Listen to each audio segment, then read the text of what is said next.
Bismillahirrahmanirrahim. Assalamualaikum warahmatullahi wabarakatuh. Alhamdulillah. Alhamdulillahirabbil alamin. Nahmaduhu wa nasta'inuhu wa nastaghfiruh. Wa na'udzu billahi min shururi anfusina wa min sayyiati a'malina. May yahdihillahu fala mudilla lahu wa may yudlil fala hadiya lahu. Asyhadu an la ilaha illallah wahdahu la syarika lah wa asyhadu anna Muhammadan abduhu wa rasuluh. Wassalatu wassalamu ala Rasulillah wa ala alihi wa sahbihi wa man tabi'ahum bi ihsanin ila yaumiddin. Amma ba'd. Alhamdulillahirabbil alamin. Segala puji dan puja bagi Allah Subhanahu wa taala yang telah memberikan kesempatan kepada kita untuk berwajah melalui video ini. Dan tak lupa saya sampaikan terima kasih, syukran katsiran wa jazakumullahu khairan katsiran atas kesempatan yang diberikan oleh pimpinan dan yayasan pesantren sekolah Salsabila Tahfidz untuk memberikan jawaban atas beberapa pertanyaan yang diberikan. Pertama, tentang kelebihan dan kelemahan yang saya miliki. Alhamdulillah, Allah Subhanahu wa taala berikan kelebihan kepada saya berupa menjadi anak yang termasuk orang-orang yang pandai ketika belajar di sekolah mulai SD, ranking yang pertama atau kedua, begitu juga SMP, meskipun bukan urutan teratas dari kelas paralel, dari kelas A, B, C, D, E, F, G. Alhamdulillah saya termasuk dari 11, kadang 13 besar dari mereka. Begitu juga ketika SMA, alhamdulillah juga masih menempati posisi seperti itu dan alhamdulillah Allah Subhanahu wa taala berikan kesempatan kepada saya untuk belajar di sekolah-sekolah favorit waktu itu di Kota Malang, Jawa Timur. SMP di SMP 1 yang merupakan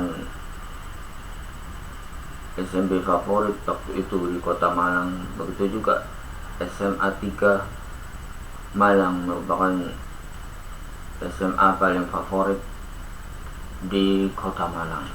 Alhamdulillah Allah berikan kesempatan kepada saya untuk bersekolah di sekolah anak-anak yang memang mempunyai kelebihan dalam intelijensi, sehingga bisa memacu saya untuk terus berkembang dan belajar. Yang kedua, di antara kelebihan saya yakni mempunyai sifat yang kreatif. kreatif dalam berbagai hal, kecuali dalam masalah-masalah ibadah. Kreatif dalam membuat buku atau membuat sebuah buku panduan bagi suatu sekolah misalnya, atau kreativitas dalam hal-hal yang bersifat keterampilan. Jadi sejak SD, alhamdulillah sifat kreativitas saya sudah nampak ketika guru memberikan pekerjaan berupa pekerjaan rumah ataupun keterampilan karya seni. Maka dengan kreativitas alhamdulillah saya bisa menjadi yang lebih baik dari teman-teman saya dengan hasil karya saya sendiri. Begitu juga dalam pengalaman saya dalam mengajar ataupun mengelola sekolah, maka dengan kreativitas yang saya miliki, saya bisa menerobos beberapa pakem-pakem ataupun tatanan-tatanan konvensional yang mungkin menjadi penghambat suatu percepatan. Jadi dengan kreativitas inilah saya berusaha membuat suatu cara agar seseorang itu mempunyai kemampuan melakukan suatu skill dengan lebih cepat, sehingga sampai alhamdulillah saya mempunyai metode cara cepat bisa membaca kitab kuning dalam tempo 10 jam. Jadi ini hasil dari kreativitas yang diolah dari pengalaman. Begitu juga ketika mengelola sekolah, alhamdulillah sifat ini banyak membantu saya untuk melakukan suatu perbaikan dan peningkatan kemampuan siswa waktu itu dalam bahasa Arab dan Al-Quran dan menghafal Al-Quran. Yang ketiga, di antara kelebihan saya, alhamdulillah saya ketika masuk ke suatu lembaga, saya berusaha untuk all out, mencurahkan semua kemampuan saya untuk mengembangkan lembaga pendidikan tersebut dengan pengalaman dan kreativitas saya tadi.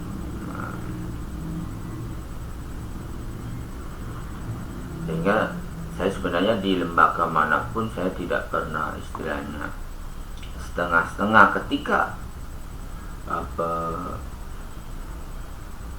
kemampuannya, ketika saya memang artinya diharapkan dan dibutuhkan dan dihargai untuk melakukan sebuah perubahan yang positif di lembaga tersebut, ya. Jadi walaupun misalnya kadang hari malam juga sering hadir ketika ada acara akreditasi misalnya sekolah, maka full 3 hari waktu itu saya mencurahkan kemampuan dengan ikut serta dalam tim akreditasi, walaupun mungkin yang bekerja dalam tim itu hanya 1-2 orang. Ya. Itu diantara sifat yang kelebihan dari saya, sehingga saya juga bisa bertahan untuk hidup, ya, di dunia ini sampai hari ini. Alhamdulillah, segala puji Allah bagi Allah Subhanahu wa taala. Adapun kelemahan saya, jadi ketika melakukan di lembaga-lembaga yang pernah saya masuki itu saya tidak senang, kurang serak, kurang nyaman ketika ada orang-orang yang mempunyai kebijakan yang dikira tidak baik, artinya dan tidak masuk akal. Apalagi ketika dia tidak berpengalaman, artinya konflik itu kemudian terjadi. Jadi di antara satu sebab saya mengundurkan diri dari beberapa lembaga itu ada, istilahnya saya menemukan orang-orang yang istilahnya yang berjumpa dengan orang-orang seperti itu, dan mereka istilahnya dianggap bagus oleh istilahnya yang di atasnya, padahal para guru dan yang lainnya tidak seperti itu. Nah, untuk mengatasinya sebenarnya peran dari pucuk pimpinan yayasan atau lembaga itu yang sebenarnya bisa menengahi. Ya, waktu itu artinya pimpinan yayasan atau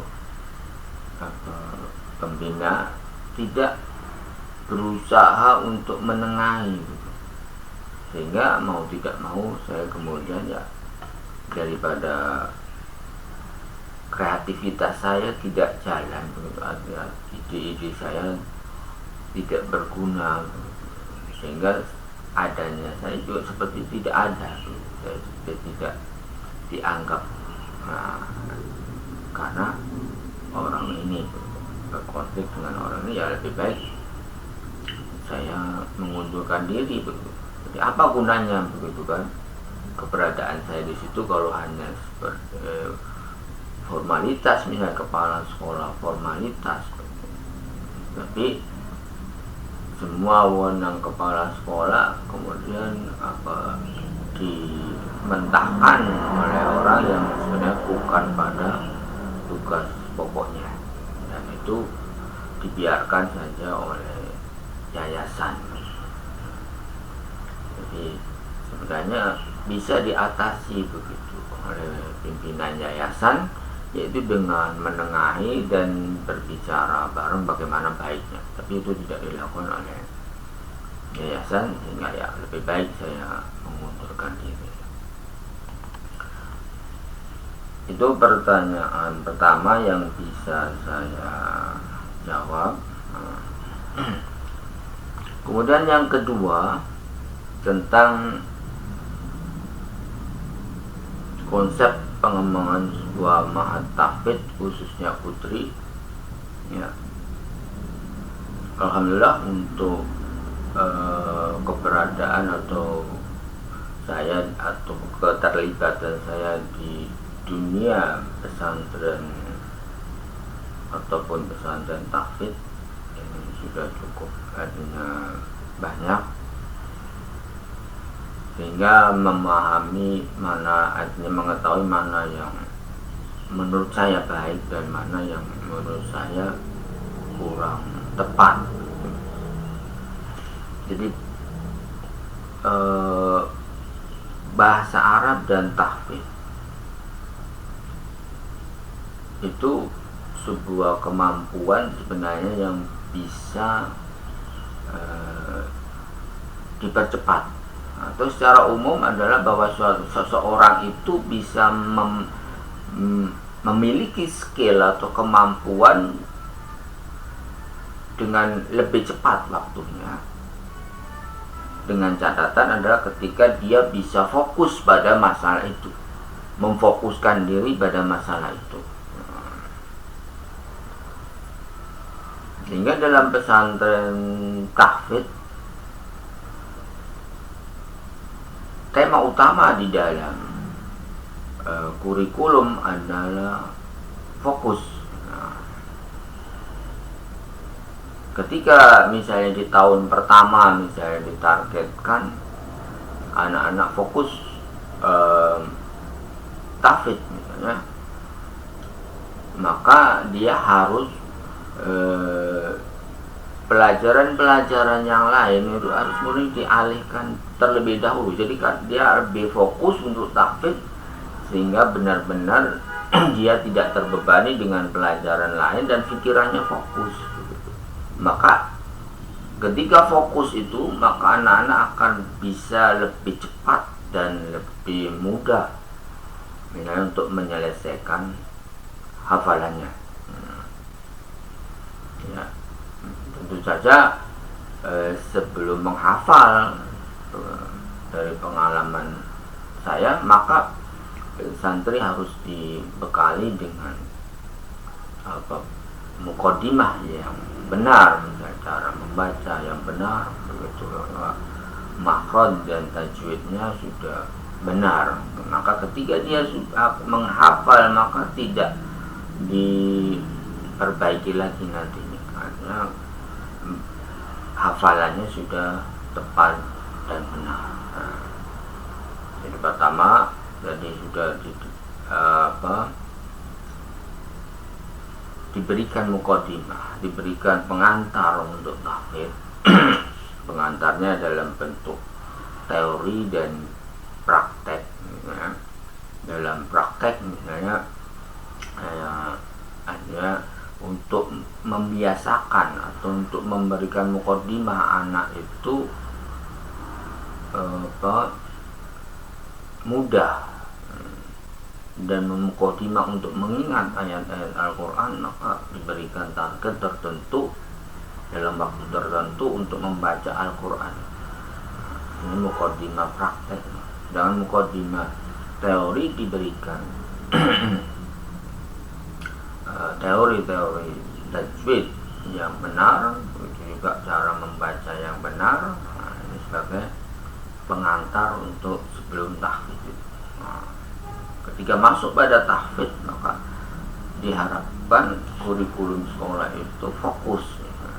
Ini pada tahun pertama ini diberikan bobot tahfidz yang lebih besar agar anak-anak lebih fokus dan lebih mudah tanpa memikirkan banyak pelajaran-pelajaran yang lain.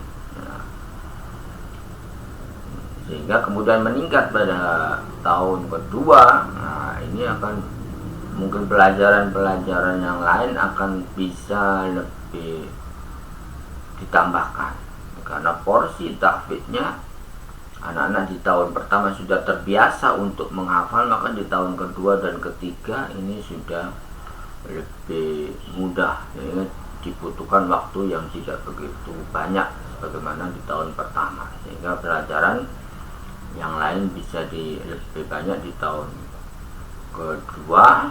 Begitu juga selanjutnya di tahun ketiga, ini pelajaran yang lain itu bisa ditambahkan lebih banyak lagi. Jadi menggunakan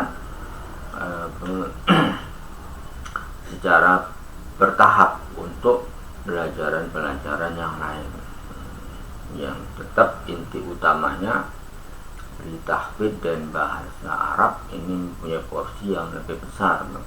Karena sebagai pesantren tahfidz, ketika santrinya itu mengerti bahasa Arab, maka ini akan lebih cepat menghafal karena faham artinya dan maknanya.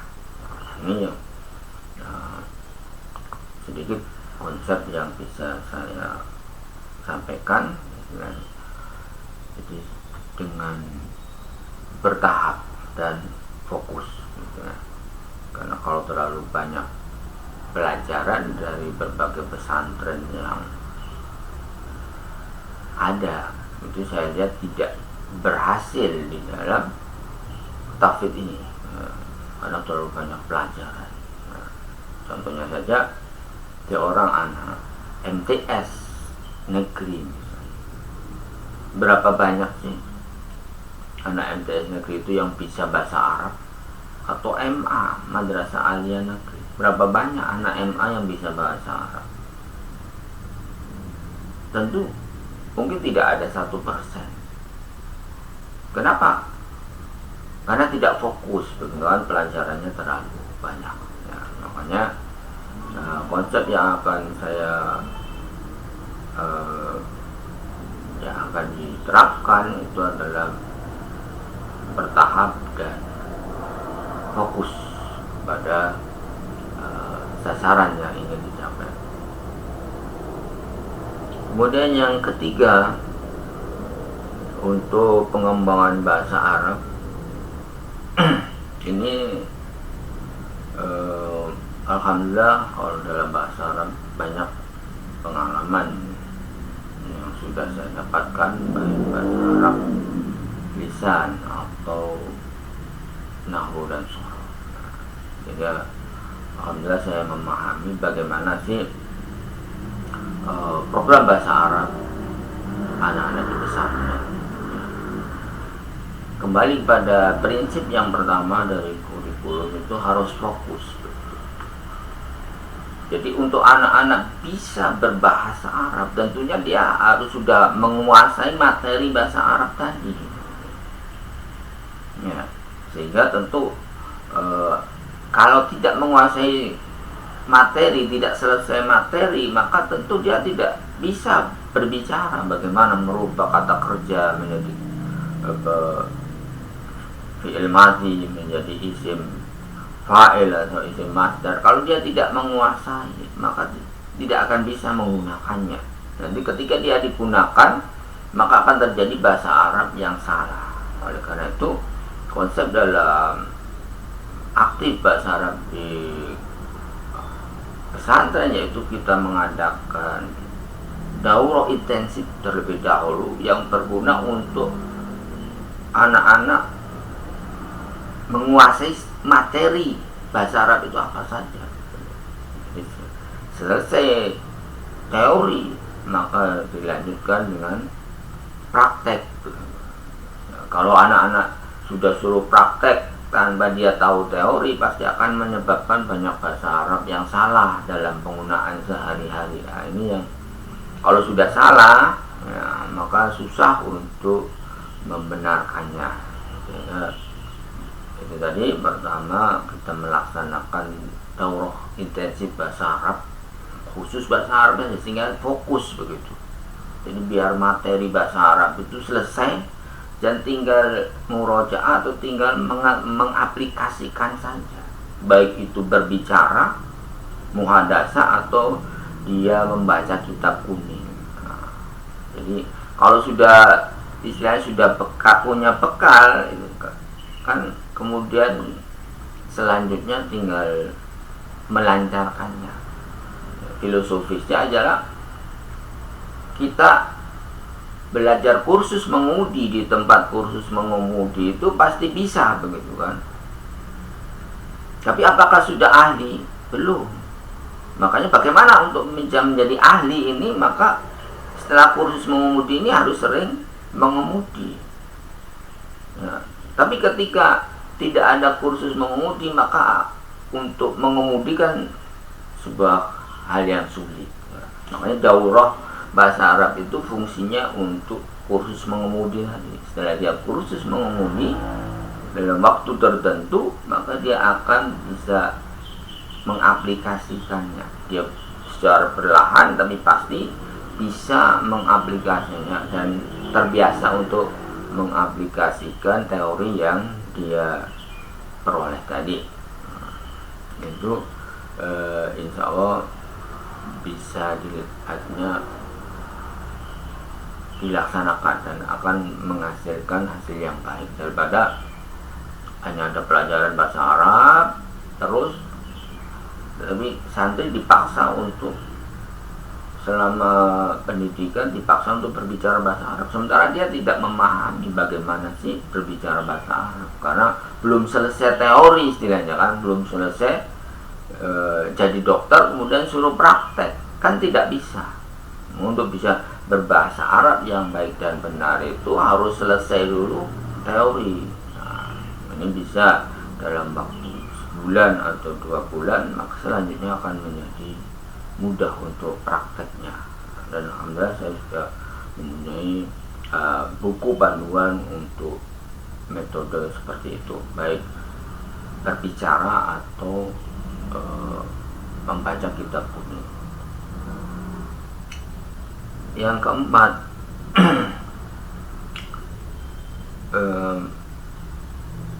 jadi kenapa kok memilih daftar di Salsabila? Karena istilahnya saya mempunyai kesamaan misi dengan apa yang targetkan dan apa yang menjadi tujuan dari sekolah Salsabila ini. Sehingga karena merasa ada kesamaan misi, ya mungkin artinya artinya ide-ide saya dan pengalaman saya bisa dilaksanakan di pesantren ini, karena itu tadi mempunyai tujuan dan misi yang hampir sama ya. Dan alhamdulillah juga saya punya kutab Darussunnah di Purwakarta yang intinya untuk tingkat SD ya, yang agar anak-anak SD nanti targetnya bisa hafal Al-Quran. Ini kan mempunyai kesamaan isinya dan tujuannya. Kemudian yang kelima, jadi kok kesannya itu pindah-pindah dari satu lembaga dan lembaga yang lain itu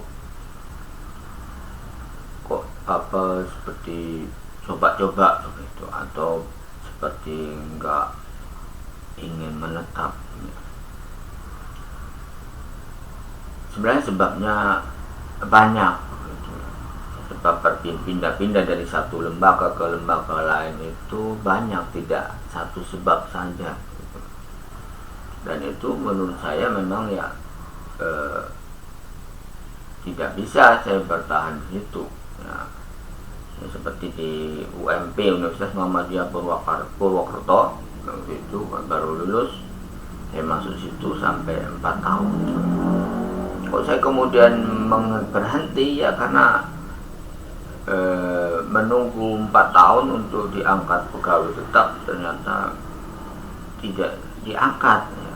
Padahal karyawan-karyawan yang lain yang tidak begitu penting di divisi lain diangkat menjadi pegawai tetap. Kemudian juga karena gaji yang sangat kecil di Universitas Muhammadiyah Purwokerto ya, tetap seorang manusia kita harus mencari yang lebih baik bagi urusan dunia dan akhirat begitu. Sehingga pilihan saya artinya menghentikan kontrak saja begitu ya. Ngapain juga 2 kali kontrak kok belum diangkat pakai tetap, sementara sebenarnya di situ sangat membutuhkan. Dan juga tidak ada kebebasan untuk bisa belajar kembali, melanjutkan studi ini tidak ada kebebasan dan tidak ada fasilitas. Lalu di lembaga lain seperti di Riau waktu itu ya, karena keluarga merasa berat begitu kan. Nah, setelah 2 tahun kok ketika pulang itu mengunjungi orang tua itu membutuhkan dana yang besar dan juga lingkungan yang mungkin kurang kondusif dibanding dengan Jawa, yaitu yang panas. Begitu juga kehidupan yang sangat berbeda dengan di Jawa begitu. Walaupun sebenarnya artinya kalau dari sisi saya sendiri pribadi ini ya kalau mau bertahan ya bisa juga, tapi karena keluarga ini keberatan, nah, maka keluarga minta pindah ke Jawa kembali begitu. Karena waktu itu keluarga juga ikut ke Sumatera begitu. Ya, jadi tentu saja pindahan saya ke banyakkan artinya sebagian besar adalah saya mengundurkan diri gitu, karena ya, alasan yang menurut saya ya memang terjadi begitu. Yang kedua juga kita bekerja di suatu lembaga itu menginginkan suatu kenyamanan, hati yang tenang begitu. Ya,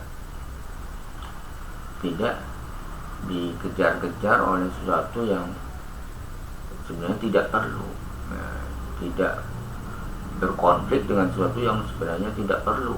Nah, jadi mengapa artinya kita harus bertahan kalau artinya ya kalau konflik pribadi mungkin itu bukan artinya masalah yang sangat tendensius ya, tapi ini bukan konflik pribadi, konflik yang istilahnya mengantarkan pada saya tidak bisa melaksanakan kewajiban, tidak melaksanakan amanah dengan baik. Nah, maka ya mau tidak mau ya nggak perlu bertahan di lingkungan seperti itu kalau tidak nyaman begitu kan. Karena kita tidak dihargai, tidak dihormati, ya untuk apa lagi begitu kan kalau kita bertahan di tempat seperti itu ya.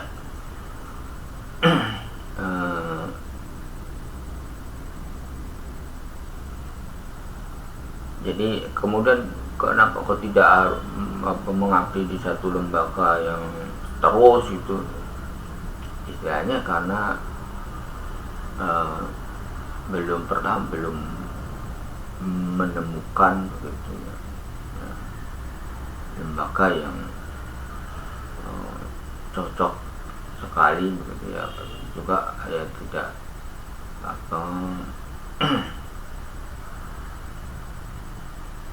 itulah dia tidak belum menemukan satu lembaga yang memberikan kenyamanan lingkungan dalam kita berkarya, bukan dalam melaksanakan tanggung jawab dan tugas ya. Belum kesampaian saja ya. Jadi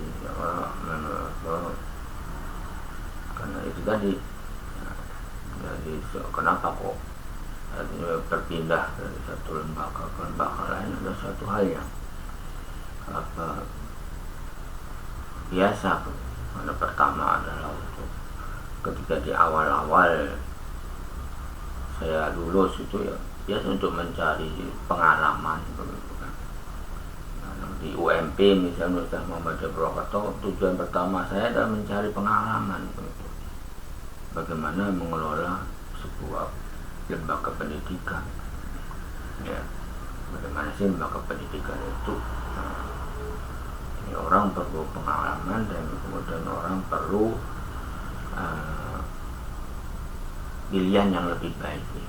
Itu saja sebabnya ya, kemudian berpindah ke lembaga yang lain. Mungkin itu yang bisa saya sampaikan kepada tim atau pihak yayasan mengelola sekolah Salsabila Tahfidz yang saya hormati. Semoga apa yang sedikit saya sampaikan ini bisa memberikan gambaran dan bisa dipahami. Jika belum ada yang kurang mungkin bisa ditanyakan kepada Tapi ada subhanahu wa bihamdika asyhadu an la ilaha illa anta astaghfiruka wa atubu ilaik. Assalamualaikum warahmatullahi wabarakatuh.